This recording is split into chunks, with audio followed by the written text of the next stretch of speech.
Bismillah ar-Rahman ar-Rahim. Assalamu alaikum, my third secondary. Welcome to the second semester of Durus Online for your English Book Traveler 6. And today we got listening, vocabulary, and grammar. So let's get started with what we will learn today. As you can see, we have three objectives. Number one, to apply the listening skill. Number two, to practice using new vocabulary. And number three, to use the reported questions correctly.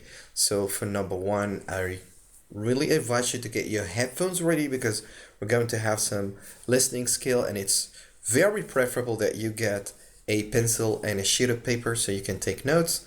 So because we're going to hear a interview between two people talking about the characteristics of genius people, why these people are genius, and how they were born, and what talents do they have, what skills do they have, and how do they see themselves as as genius people. Number two, we're going to practice using some new vocabulary. So we're going to remember how we use some words and their meanings in context, and how we guess their meanings in a sentence. So you got A, B, C, or three meanings. You have to guess one meaning out of the three. And finally, we're going to use the reported speech, which is a grammar lesson, and how we use exactly or correctly the reported speech with questions, either information question or WH question, or an indirect question or yes or no question. So if we get started to the with the first slide here, you got two photos of two very famous people. To the right, you got a very famous scientist who was the godfather of science and math and a lot of things. And also to the or next to the photo, you got a very famous painter who painted or drew the most important or the most expensive drawing of a woman. So the question is, what do you know about these two people? And what do they have in common? They have talents, they have gifts, they are, geniuses. So what is so special about them? Actually, this is Albert Einstein, one of the most famous scientists of all time. And this is Leonardo da Vinci, who's a very famous painter who drew the Mona Lisa, one of the most and famous, drawings also of all time. So let's get started with the listening. Now you're going to listen to some kind of interview about some kind of a guy who made some kind of research about genius people. What characteristics do they have, and how they see themselves as genius people. So get your headphones ready and let's go. Good morning. Today we are continuing with our series on the mind and intelligence. In our studio here today we have Gary Simpson, an educational psychologist who will tell us something about the secrets of being a genius. Welcome, Gary. Thank you. Well, for many years it has been said that a genius is born with special abilities and possesses high intelligence. For example, a genius is characterized by strong individuality, imagination, and creativity, in addition to extreme intelligence. We apply the term genius to Leonardo da Vinci, Albert Einstein, and many more. Does a genius possess a superior talent in any specific field? Yes, certainly. Einstein, for instance, was a genius in physics and mathematics, while da Vinci was gifted in many areas such as art, engineering, and philosophy. How did Leonardo da Vinci enrich himself to develop greater intelligence? Isn't it estimated that his IQ was approximately 220 and that he possessed great skill and creativity? Yes, that is a fact. Leonardo himself stated that there were 7 secrets that could help you to become a genius. Firstly, he said that one must have an incredible curiosity about one's surrounding world, as well as a burning desire to discover and achieve. Secondly, he insisted that knowledge must be constantly tested through experiences. Thirdly, he he stated that the senses need to be constantly sharpened so that there can be an understanding of the true nature of things, and not just the outer appearance of things we observe. The fourth secret is that we must accept vagueness and trust forces that can influence our lives. The fifth characteristic is that one must develop a balance between art and science in order to live a varied and interesting life. His sixth secret was that one must lead a healthy lifestyle because he felt health and fitness would boost mental power. So should we be more aware of our diet in order to improve our IQs? Most definitely.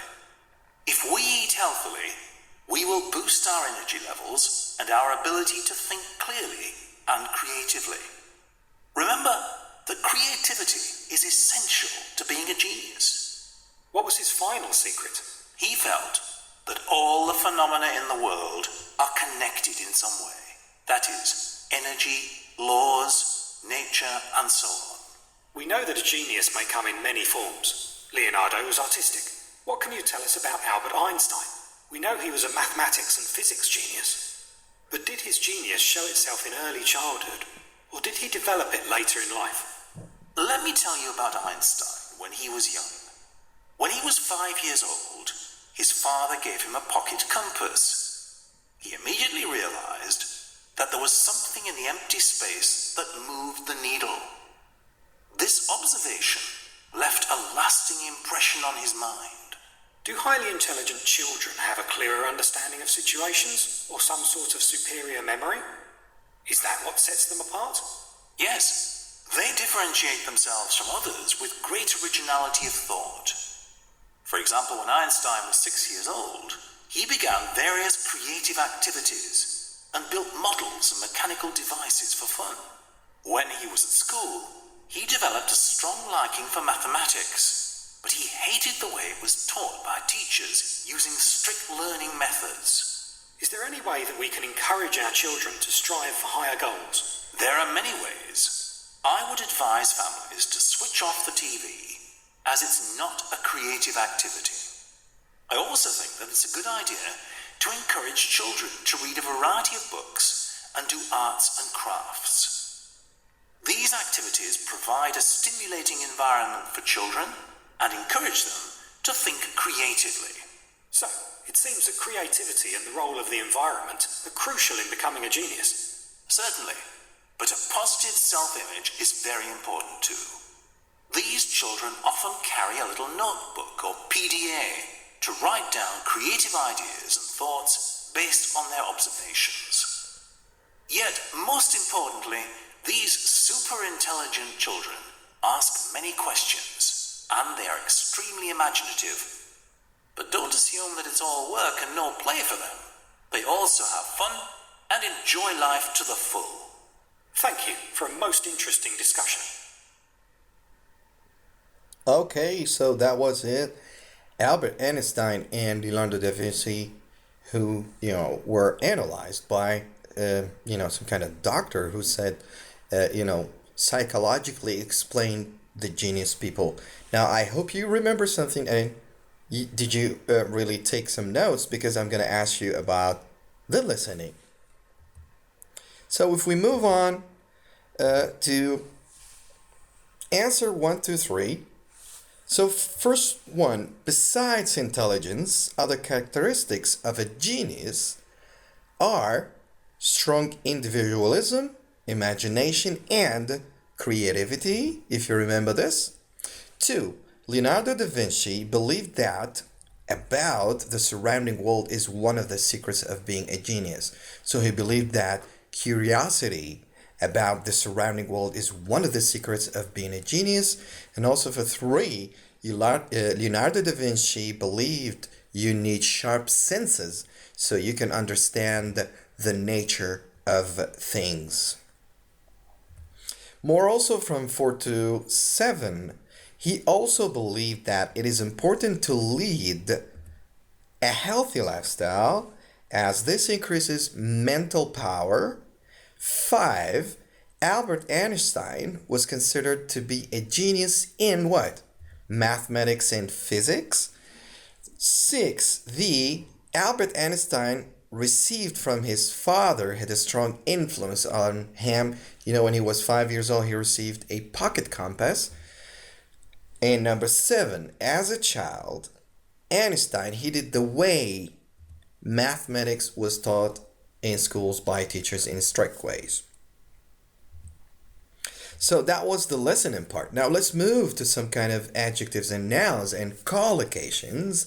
The collocations, that words that they almost have the same meaning, but we use them differently in context. So for number 1, let's take an example. My first teacher had a lasting impression on me. It means like a very strong, impression or very strong effect on the student. 2, Mustafa, has a burning desire to succeed as a writer. So burning desire. So it means, he's so wild about it. He is so much, curious about it.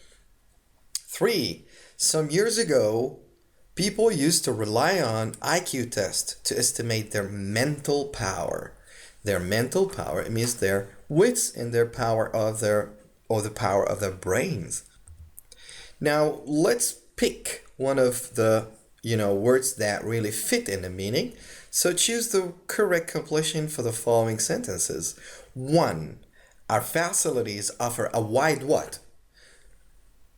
Wide desire, wide range, wide influence of activities from hiking to swimming with sharks. So our facilities offer a wide range of activities from hiking to swimming with sharks. 2, teachers usually have a strong imagination. They have strong power, strong influence on their students.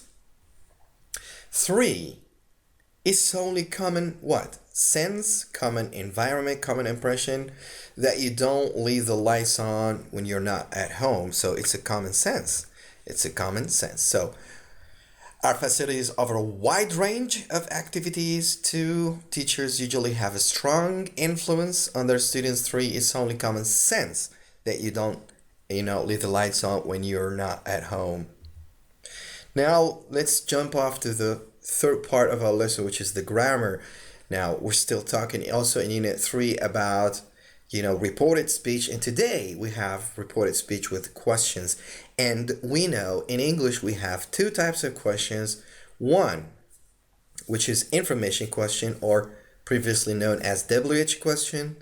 2, direct questions, or what we call them yes or no questions. So how do we report these questions in English? So these are questions here. What has happened? This guy heard this and he said, what does he want to know? And the third said, he asks, what has happened? So this is how we move and transfer, questions into reported questions. So if you have WH question or information question, which includes how, where, when, what, who, why, and etc. So here's an example. If you got a direct question, direct sentence like, where are you today? You start, he asked me that, or he asked me where I was today. So are you, I need to answer in reported speech from myself. He asked me where I was that day. So today becomes that day, and are or is or am, we change it from present into simple. So he asked me where I was today, he asked me where I was that day. So also that was for the reported speech, how these words with the first one, which was a WH question. Now what about the second type of question, which is a yes or no question or direct question? If you had a direct sentence like, she asked, is Manal at home? And you report this way. Always he asked that, or he asked if Manal was. So is becomes was, present, always change it into simple, but we added if. Why? Always with the direct questions or with yes or no question, we add if or whether. We don't add if or whether in WH question. we only add this in the direct questions or yes or no questions. So she asked, is Manal at home? We report it this way. He asked if Manal was at home. So let's do this. All right, let's put this into practice. Now rewrite the following sentences in reported speech. Number one, can you tell me the twins apart, or can you tell the twins apart? Tina asked me. 2, when did you visit the States? Terry asked Bill. 3, why are you reading an old newspaper? Claire asked Paul. So let's put these into reported speech, and these are questions. Can you tell the twins apart? When did you visit the States? Why are you reading an old newspaper? And here, always look for the tense of the verb. Can you tell? This is present. Where did you? This is simple past. 3, are you reading? And this is present progressive.